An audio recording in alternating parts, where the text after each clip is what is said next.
कभी मोदी जी ने ऐसी बात सोची? बात क्या हो रही है? लव जिहाद। बात हो रही है लव जिहाद की। ये लोग जो सरकार गिराते हैं वो मंत्री बन जाते हैं।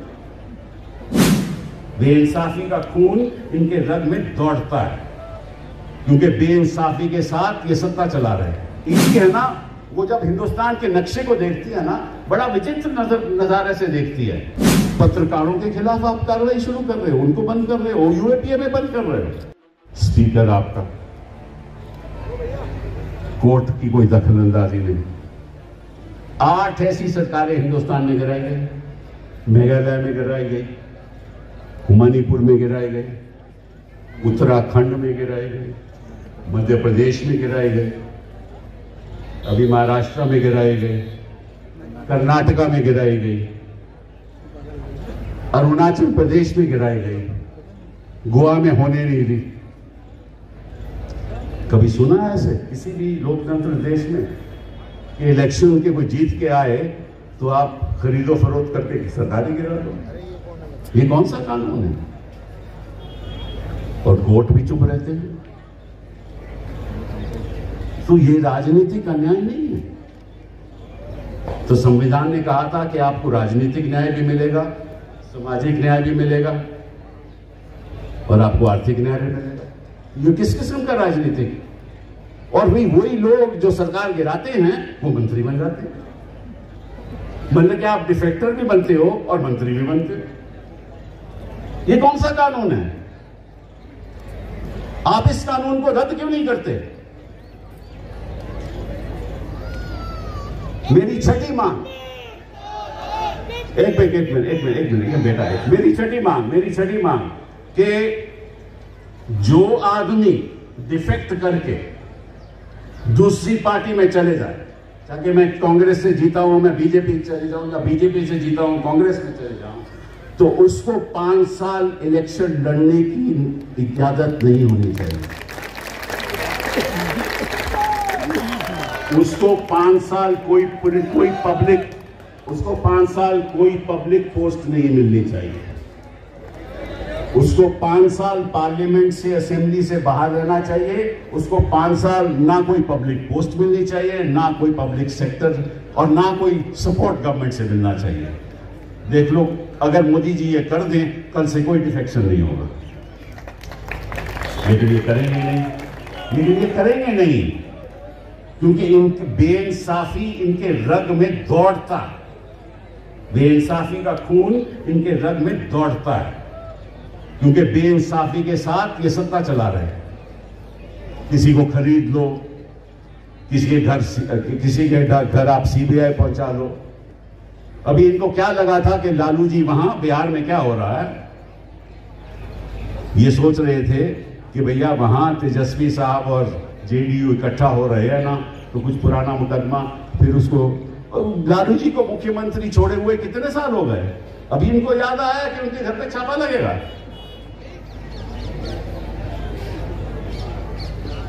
अभी दिल्ली में ही क्या हो रहा है? अभी हिंदुस्तान, देखिए, जो ईडी है ना, वो जब हिंदुस्तान के नक्शे को देखती है ना, बड़ा विचित्र नजारे से देखती है।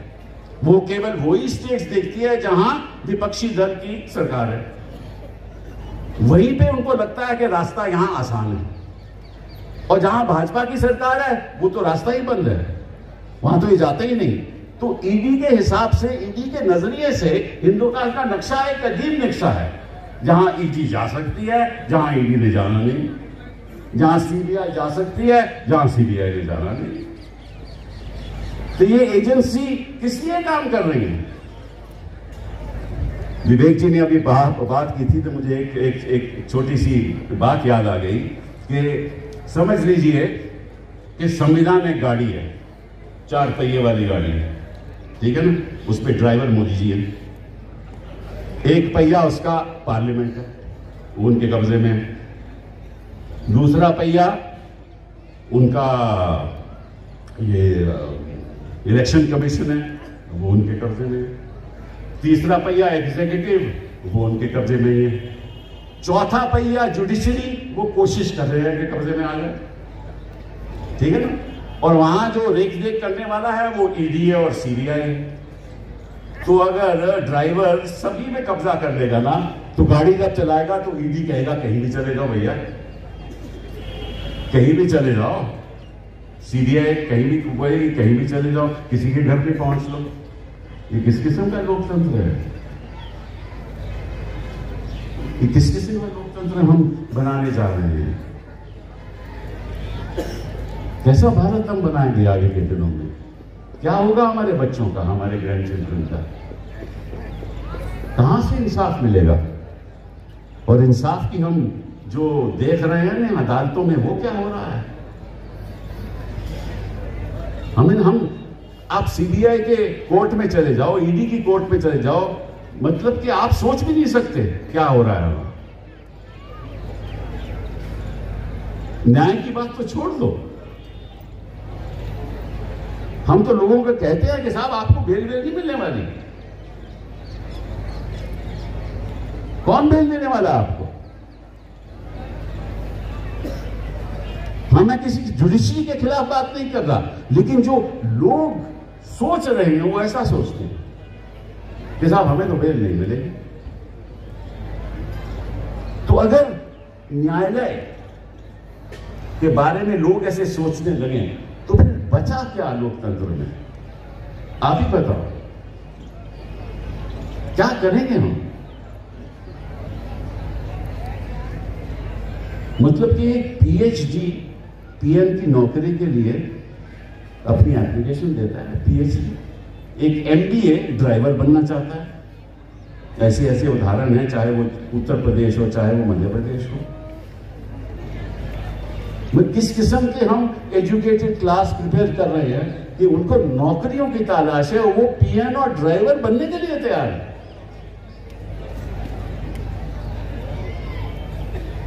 और हम कहते हैं कि हमारे युवा इतनी संख्या है कि भारत आगे बढ़ेगा। कहां से भारत आगे बढ़ेगा? आप कहते हो कि साहब हमारी जो इकोनॉमी है, हमारी जो आर्थिक स्थिति है बड़ी अच्छी है, जीडीपी ग्रोथ हमारी 6.3 है। अरे जीडीपी ग्रोथ आपकी 6.3 है, पर आपकी बताइए टोटल जीडीपी है कितनी? $3.5 ट्रिलियन। और मालूम यूनाइटेड स्टेट्स की कितनी जीडीपी है? $23 ट्रिलियन। कहां की आप बात कर रहे हो? हमारा पर कैपिटा इनकम $2,000 है, मतलब 1,60,000 रुपया सालाना। 1,60,000 रुपया सालाना मतलब कि भाई 12,000 रुपया, 15,000 रुपया सालाना। 15,000 रुपया सालाना मतलब कितने हजार महीने का पर कैपिटा इनकम? वो कहां से गुजारा करेगा अपना? तो आर्थिक अन्याय, सामाजिक अन्याय। अभी देखो वहां बिहार में क्या हुआ, सीवन में क्या हुआ, आज ही की खबर। वहां कुछ लोगों को लिंच किया गया क्योंकि किसी ने अफवाह फैला दी कि ये कुछ ऐसी चीज है, पदार्थ ले जा रहे हैं, उनको लिंच कर दिया गया। उधर हरियाणा में क्या हुआ, पुलिसकर्मी, कहते हैं पुलिसकर्मी उनसे मिल गए, आरोपियों से मिल गए, 2 लोगों को जला दिया गया। यूनिवर्सिटी में लोग हिंसा करने चले आए। वो यूनिवर्सिटी में यह काम होने वाला है कि लोग अब यूनिवर्सिटीज में हिंसा किया करेंगे, स्टूडेंट्स को यूएपीए में आप बंद करेंगे। आप क्या कर रहे हो? पत्रकारों के खिलाफ आप कार्रवाई शुरू कर रहे हो, उनको बंद कर रहे हो, यूएपीए में बंद कर रहे हो। आर्टिस्ट के खिलाफ, लेक्चरर्स के खिलाफ कोई आवाज उठाता है तो उसके खिलाफ केस कर लो। संविधान तुम्हारा ये नहीं कहता। और जहां तक न्यायाधीशों का, न्यायालय का सवाल है, मेरा एक और सुझाव है, और मेरा मानना है कि प्रधानमंत्री जी हमारे सुनेंगे। वो ये है कि इस देश में 4 कोर्ट ऑफ अपील होने चाहिए। 4 कोर्ट ऑफ अपील होने चाहिए। एक अरुणाचल प्रदेश से या केरला से या कहीं दूर दराज से, वो कहां दिल्ली में आकर सुप्रीम कोर्ट में केस कर सकता है? वो कर ही नहीं सकता, उसके पास साधन ही नहीं है। सुप्रीम कोर्ट आपने दिल्ली में बिठा दिया। हर हिंदुस्तान को 4 रीजन में बांटो, हर कोर्ट में फाइनल कोर्ट, हर कोर्ट, हाई कोर्ट के बाद एक फाइनल कोर्ट ऑफ अपील हर रीजन में हो, ताकि अगला जा सके। इसका सत्य भारत की बात करो। और यहां कोर्ट केवल 13 जजेस का कोर्ट होना चाहिए, केवल कॉन्स्टिट्यूशनल कोर्ट। कोई इश्यू संविधान का हो तो यहां आ जाए, और कुछ नहीं। और ये जो मामला चल रहा है कि लॉ मिनिस्टर कहता है कि हम फैसला करेंगे कौन जज बनेगा हाई कोर्ट में और सुप्रीम कोर्ट में, यही संघर्ष चल रहा है, यही झगड़ा चल रहा है कि सरकार कहती है हमारा फैसला होगा फाइनल, और जजेस कहते हैं नहीं हमारी कॉलेजियम डिसाइड करेगा। अब दोनों में बड़ी प्रॉब्लम है।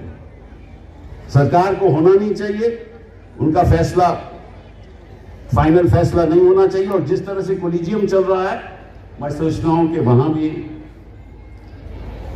सही नहीं है। तो एक नई सोच के साथ एक नया सिस्टम, इसीलिए मैंने सोचा कि आज के दिन कुछ ऐसा काम किया जाए, आपके सामने कुछ ऐसी चीजें रखी जाए ताकि एक नई सोच के साथ, एक ऑल्टरनेटिव विजन के साथ भारत आगे बढ़े। मैं नहीं चाहता, हम देखिए कोई भी शासन हो, चाहे मोदी जी हो चाहे गौर हो, ऐसी बात नहीं कि कुछ बातें हुई नहीं, हुई हैं, अच्छी बातें भी हुई हैं। हर नल में जल अच्छा प्रोग्राम है, डिजिटलाइजेशन भी अच्छा प्रोग्राम है, हम इसके खिलाफ नहीं है।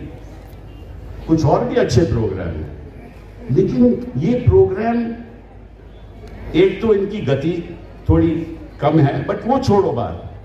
जो असली बुनियादी हमारे समस्याएं, जो चुनौतियां हमारे सामने हैं, उसके बारे में तो कोई सोच ही नहीं रहा। वो चुनौती मैंने आपके सामने रख दी। तो जब तक उन चुनौतियों का हम सामना नहीं करेंगे और जब तक शासन उनके बारे में नहीं सोचेगा। अभी देखिए महाराष्ट्र से मुझे सुबह से फोन आ रहे हैं, विवेक जी मुझे कह रहे हैं कि उन्होंने लव जिहाद वहां शुरू कर दिया, प्रोसेशन शुरू कर दिए हैं, और 300 मैरिजेज ऐसी हैं महाराष्ट्र में जो इंटरफेथ मैरिजेज हैं। तो मैंने आज पता किया कि महाराष्ट्र की संख्या कितनी है, 11 करोड़। 11 करोड़ में से 300 ऐसे उदाहरण हैं जहां इंटरफेथ मैरिजेज हैं, उसमें प्रोसेशन पे प्रोसेशन चले जा रहे हैं ताकि हिंदू मुस्लिम डिवाइड हो जाए। ये सही नहीं है। हम इंसान हैं पहले, उसके बाद हम इस देश के नागरिक हैं, उसके बाद जो भी हम हैं।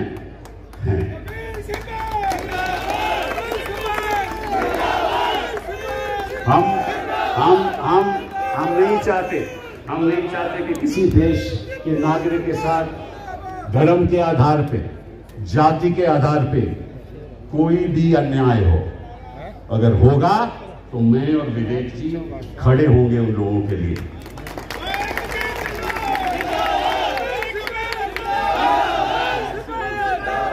आखिरी बात, ये एक शुरुआत है, ये एक शुरुआत है।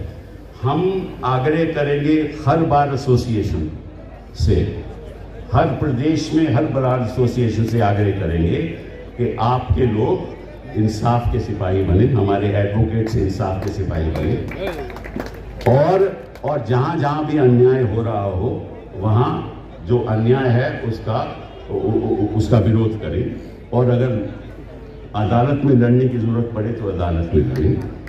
ये हम हर डिस्ट्रिक्ट में जाकर ये करेंगे, और साथ साथ में हम राजनीतिक दलों के साथ भी बातचीत करेंगे और कहेंगे कि ये मुहिम जो है इंसाफ की सिपाही की, आम नागरिक भी इंसाफ का सिपाही बने, और जो बेइंसाफी हो रही है वो हमें बताए, और हर पॉलिटिकल पार्टी के लोग, हर राजनीतिक दल के लोग भी इंसाफ के सिपाही बने, ताकि कोई भी आइडियोलॉजी की पार्टी हो, इंसाफ का सिपाही तो इंसाफ का सिपाही होता है ना।